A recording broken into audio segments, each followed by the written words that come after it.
নমস্কার বন্ধুরা, আমি আবার শাশুড়ি বৌমার সংসারে চলে এসেছি। তোমরা কেমন আছো? আশা করবো তোমরা ভালো আছো, আমিও ভালো আছি। শরীরটা মধ্যে খুবই খারাপ হয়ে গেছিল, তাই আমি তোমাদের প্রতিদিন ভিডিওটা দিতে পারিনি। তাই জন্য দেখছি আমার নাম ভিডিও অনেক রিচ হয়ে যাচ্ছে। তাই আমি চেষ্টা করছি আস্তে আস্তে আবার করার জন্য। তোমরা দেখো একটু, হ্যাঁ, দেখে ভালো লাগলে আমাকে কমেন্ট করে জানিও। আজকে আমি সজনে পোস্ত আলু দিয়ে পোস্ত করব। এখন সবাই প্রত্যেকের বাড়ি, এটা কোনো নতুন রান্না না, এই রান্নাটা প্রতিটা বাড়িতেই হয়। আর সজনে ডাঁটা এই সময় আমি বসন্ত এখন বসন্তকাল তো, সজনে ডাঁটা খাওয়ার দরকার, সজনে ডাঁটা সজনে ফুল খাওয়ার দরকার আমাদের। হ্যাঁ, শীত চলে যাচ্ছে, গরম আসছে, এই সময় সজনে ডাঁটা খাওয়া দরকার। আর প্রতিটা বাড়িতেই সজনে ডাঁটা খায়। কারোর বাড়িতে গাছ আছে, কেউ বা কিনে আনে। আমরা যেমন কিনে আনি, আমাদের তো গাছ নেই, আমরা কিনে এনেছি। তাই আমি সজনে ডাঁটা পোস্ত আলু দিয়ে সজনে ডাঁটা দিয়ে পোস্ত করব। কেমন করে করি তোমরা দেখো। সজনে ডাঁটা আঙ্গুলের মাপে কেটে ভালো করে ধুয়ে নিয়েছি। তোমরা তোমরা তোমাদের পছন্দ মতন কাটবে, আমি আমার মতন কেটেছি। তাই জন্য আলু আমি লম্বা লম্বা এই সজনে ডাঁটার মতনই আলু আমি কেটে নিয়েছি। আর একটা টমেটো, দুটো কাঁচা লঙ্কা দিয়ে, আর এই পোস্ত নিয়েছি আমি। এই পোস্ত দিয়ে আমি এইটা সজনে ডাঁটার পোস্ত করব। এটা নতুন রান্না না, পুরনোই রান্না, কিন্তু খেতে খুব টেস্ট হয়। আর এখন খেলেও খাওয়াও দরকার। হ্যাঁ, তাই আমি করছি, তোমরা দেখো। তেল আছে তো একটু একটু দেবো। পোস্ততে বেশি তেল লাগে না, অল্প তেল দিলাম, 1 চামচের মতন আমি তেল দিলাম। আর দেব সামান্য একটু ফোড়নের জন্য কালো জিরে দিলাম। তেল দিয়েছি, ভালো হয়ে গেছে। এবার আমি এই আলুগুলোকে দিয়ে দেব।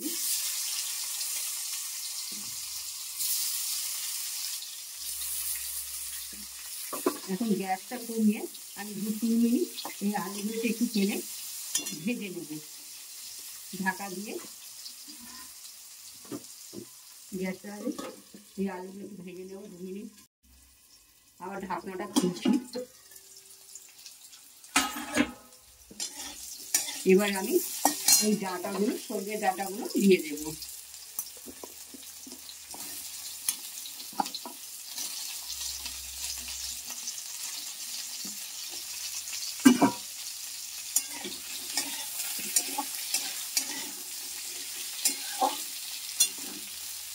এই ডাঁটাগুলো আর আলুগুলো একটু সিদ্ধ হোক, এর মধ্যে আমি পোস্তটা বেটে নেবো।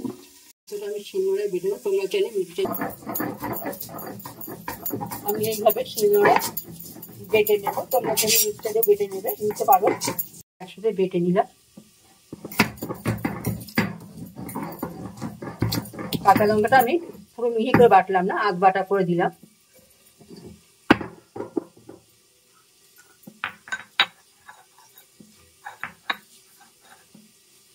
ছাঁচ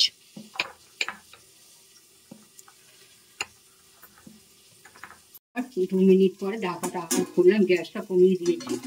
আস্তে আস্তে ভাপে ভাপে সিদ্ধ হচ্ছে ভালোভাবে। এবার আমি এর মধ্যে স্বাদ মতো নুন দেব। স্বাদ মতো নুন দিলাম। এই পোস্ত দিয়ে করবো তো, অনেক তোমরা চাইলে হলুদ না দিলেও দিতে পারো। আমি সামান্য একটু হলুদ দেবো। হলুদ আবার না দিলেও চলে, পোস্ত দিয়ে করলে হলুদটা লাগে না। আমি সামান্য একটু হলুদ দিলাম।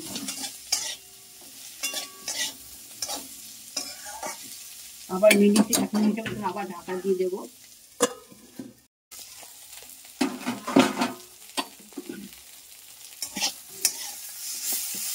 ওই সজনেটা বেশি ভাজতে নেই, তাহলে খেতে ভালো লাগে না। ওই যে এমনি আমি এবার নামিয়ে ফেলবো। সিদ্ধ হয়ে এসছে, বেশি ভাজলে সজনেটা খেতে ভালো লাগে না। এবার আমি এটাকে নামিয়ে ফেলবো।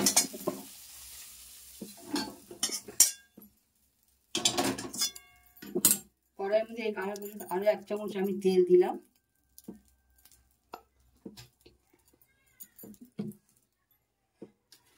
আর টমেটো পেস্ট করে রেখেছিলাম সেটা দিয়ে দিলাম।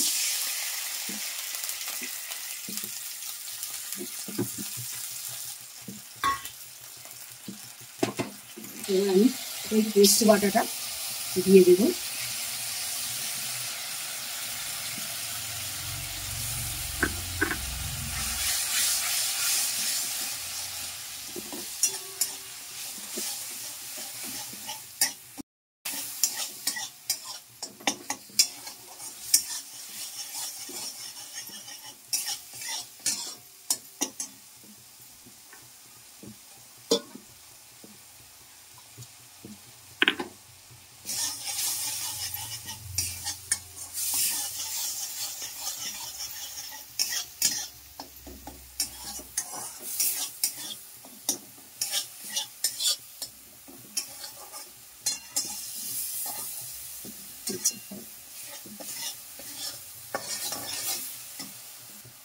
পোস্তর থেকে তেলটা ছাড়ছে, আমি এবার এই ডাঁটাগুলোকে দিয়ে দেবো। আর পোস্ত বেটেছিলাম সেই তেলটা ধোয়া জলটাও আমি এর মধ্যে দিয়ে দেবো।